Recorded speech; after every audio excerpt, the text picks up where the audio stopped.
Do you think, I asked Mark whether this will be enough. Do you think it will be? Well, I'm certainly hoping that this will be a solution. We've got the new Borders and Immigration Bill going through Parliament. Final stages awaited. Some of these proposals have been aired for some time, so I don't think there's anything new. But what we've got is a failed system. We had 28,000 make these illegal crossings by dinghy last year. The numbers thus far this year are even more in excess of that on a monthly basis than we saw last year.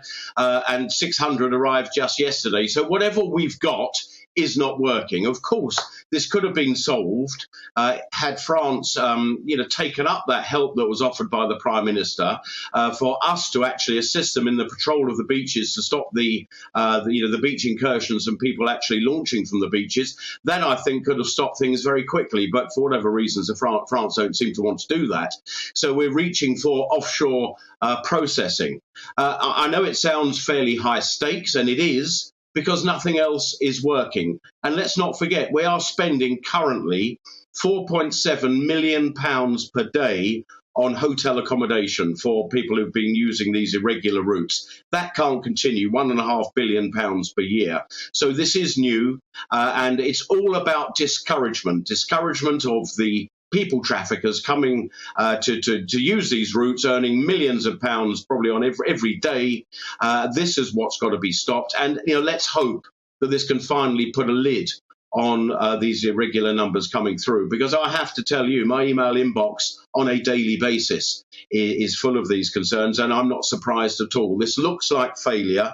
We're finally getting a grip of this, and I hope that this will be the salvation, because with 80 million people displaced around the world, lots more, probably into the hundreds of millions that for economic reasons would rather be elsewhere than where they currently find themselves, this is something that just cannot continue in the way that it has.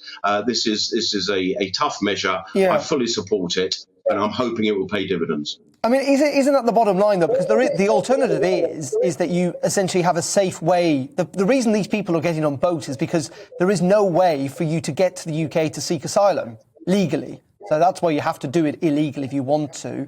In the end, isn't that the real purpose? Is despite the rhetoric from the UK government about being generous and welcoming to the displaced and those fleeing war, in the end, we simply don't want them here. That's the bottom line, because if we did, we'd just open up legal ways for them to reach the UK.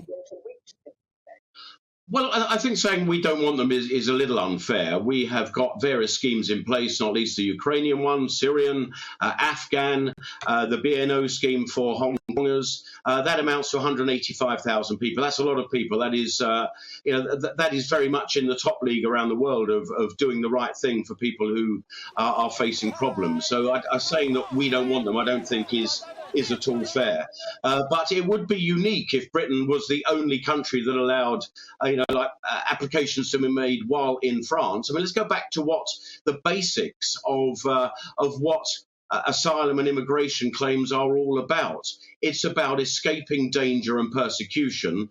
And that patently is not the case when you're in a safe country, having often passed through many safe countries through Europe and departing from France. These are not unsafe countries, and asylum claims can be made there.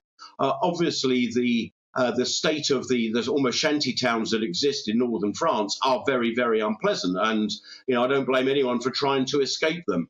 But this should be, our immigration policy should be set by Parliament, not by the amount of money you have in your pocket to actually pay to illegal gangs. This is something that can't continue, because the potential numbers could be infinitely more than what we're currently seeing. So I think the transposition of these people into Rwanda, I think, is a very good step forward. They will be well received, well looked after. And there's also a lot of other stronger messages in the UK. The Navy getting involved with £50 million worth of new equipment to actually monitor this, and new reception centres as well. We can't pay out for hotels on an ever-increasing basis. It's not manageable.